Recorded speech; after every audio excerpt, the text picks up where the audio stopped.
our chief guest, the Prime Cabinet Secretary, His Excellency Honorable Dr. Musalia Mudavadi, the Governor of the County of Kakamega, His Excellency Fernandez Baraza, the Deputy Governor, Principal Secretary, ICT and Digital Economy, Engineer John Tanui, Principal Secretary, Broadcasting and Telecommunication, Professor Edward Kisiangani, Principal Secretary, Higher Education and Research, Dr. Beatrice Muganda, Principal Secretary, TVET, Deputy CEO and Managing Director, Huawei, and also Deputy, that is Mr. Samuel Cheng, and Deputy CEO, Director of Public Affairs in Huawei in Kenya, Mr. Stephen Sang, the Principal of Kakamega County Polytechnic, Madam Caroline Kamete, distinguished guests, members of administration led by the Regional Commissioner, the government officers, and our students. Good afternoon.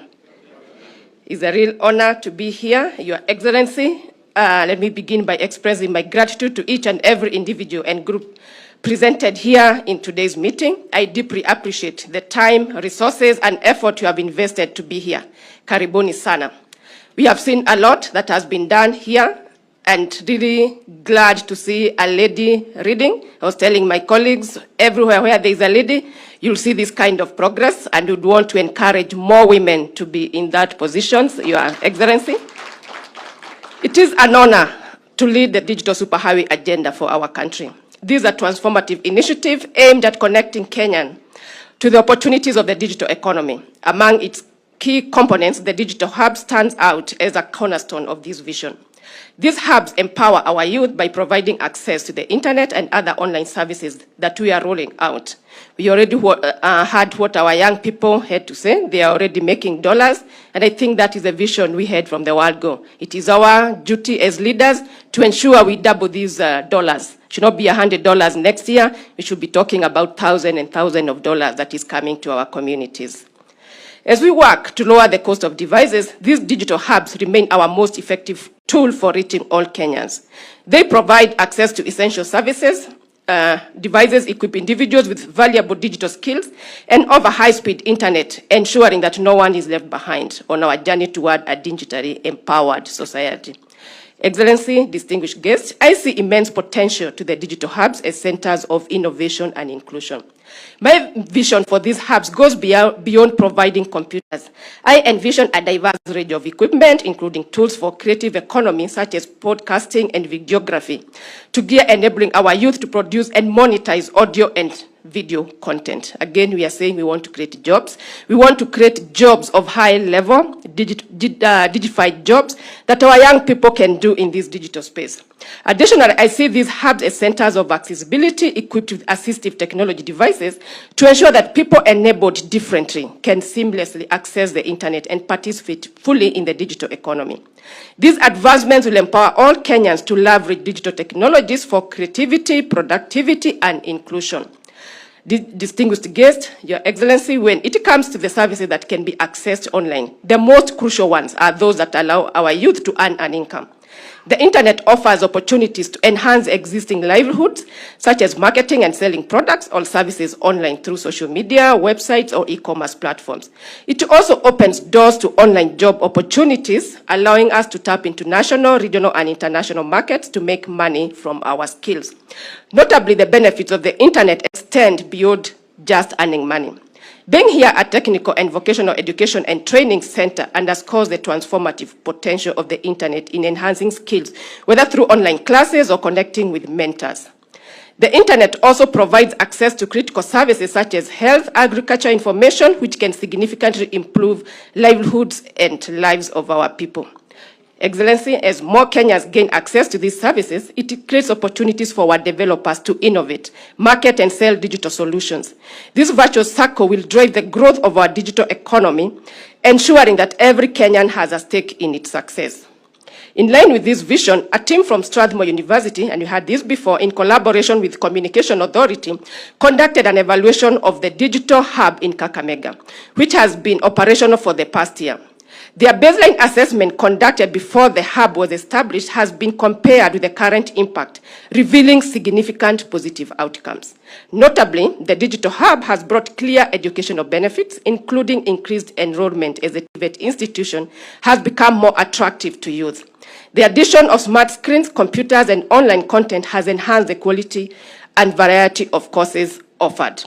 Furthermore, both institutions here and in Shianda, where we will also launch a hub this afternoon, report remarkable growth in ICT access. Before the hubs established, only 20% of learners had access to ICT.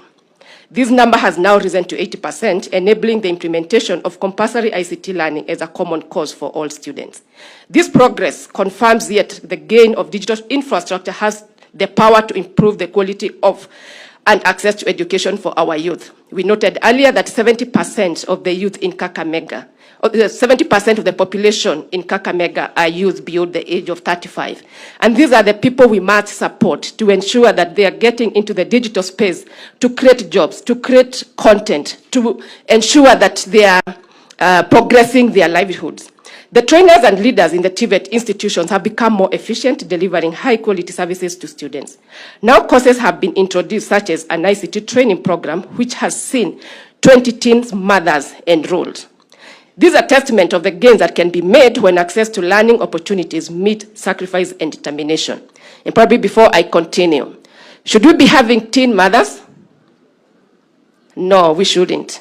We must encourage our young girls, we must support them and ensure that they are completing schools. And to do this, we have to reevaluate our households. How are we bringing up these young people? Because nationally, the gender-based violence is very high at the national level. We also have it very high in Kakamega County, as we were briefed early this morning. And the question is, what are we doing as parents? Are we playing our role to ensure that our young girls are completing schools? Are we using this digital superhighway in the right way to ensure that we are bringing cohesion at the household level?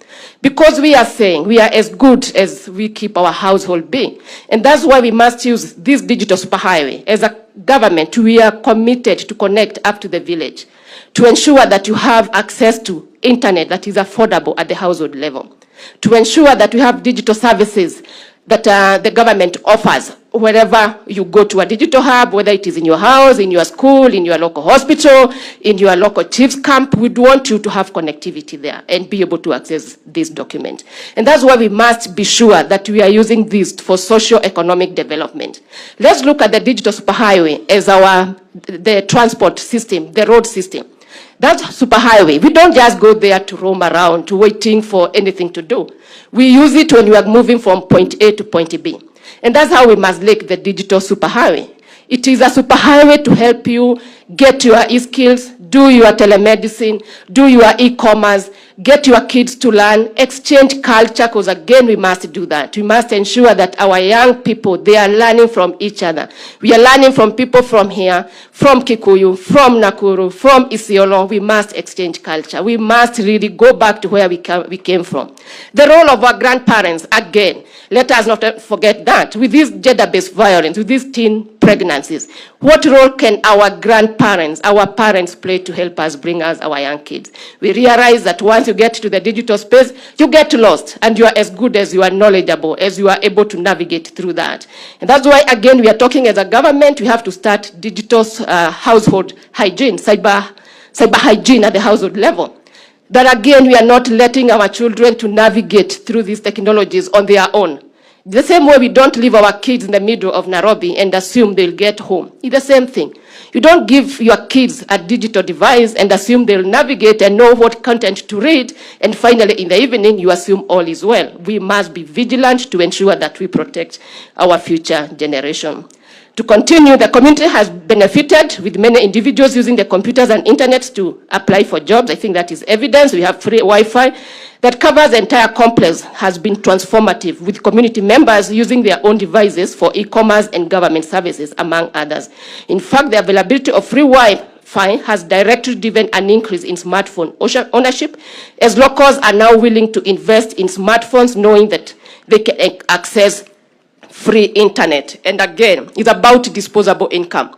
Nobody should be using more than 10% of their disposable income to access digital services, because it needs to be a public good. It needs to be a basic right, so that you have to access your government services at an affordable rate. Finally, I wish to remind you of the African saying, which says, if you wish to go fast, go alone, but if you wish to go far, go together. I wish to thank all the partners who have worked with us towards the realization of these hubs, and thanks, engineer, you have already done that for us, but I just want to say I thank Huawei for their support in providing the smart screens and devices that have been used extensively for teaching, connecting the institutions to the government fiber network, offering wide Wi-Fi coverage across the campus, and providing advanced training for the trainers so that they can pass their skills on to students. I extend my gratitude to the Strathmore University for partnering with the government by supporting with the research towards achieving the digital superhighway agenda. And I want to challenge research institutions, let's look at lived experiences. We are connecting these people, but we want to hear from them. What are they gaining from this connectivity? I think that is very key for us, so that we can continue improving and providing what is needed. And also guide our young people to contextualize solutions, to contextualize use of these digital services, to come up with solutions that we can use both at the national level and at the global level. We are talking of creating jobs, and these are the avenues we'll use to create jobs, to ensure in your bedroom in Kakamega, you can come up with a solution that can solve issues in China, in Estonia, across the globe. I think that's the thinking we'd want to give our children as we move forward. Together, let us continue on the journey for the digital transformation.